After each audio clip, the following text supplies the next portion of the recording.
3 years ago, during Korea's first MERS epidemic, 38 out of the 186 people who were confirmed to have contracted the respiratory disease died. There was a major flaw in the infectious disease containment system then.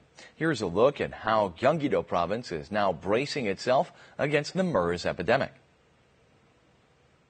When a person suspected of the Middle East Respiratory Syndrome, or MERS, is discovered, the patient must be transported in a negative pressure ambulance.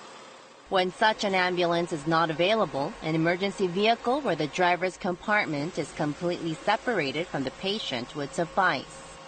Currently, there are 3 negative pressure ambulances in the Gyeonggi-do area. They are stationed at Bundang, Uiwang, and Paju Fire Stations.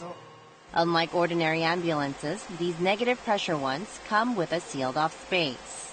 응급상황이 발생했었을 때 대화가 서로 할 수가 없기 때문에 차량 내부에 인터폰이 설치가 돼 있고요.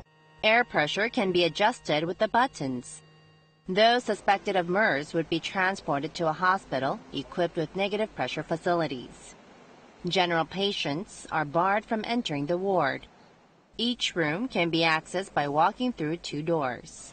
It's to maintain the air pressure low inside the room even when medical staff enter. Wearing disposable protective gear is a must. Once a patient's sample is collected here, the Center for Disease Control and Prevention, or the Health and Environment Research Institute, collects the sample to determine whether the patient positively has MERS. Currently, 8 hospitals in Gyeonggi-do Province have 50 negative pressure rooms. During the first MERS outbreak in 2015, there were only 7 negative pressure rooms in the province. The Provincial Disaster Response Center asks residents not to visit hospitals on their own if they notice any MERS symptoms like fever or breathing difficulties, and rather report it to the authorities immediately.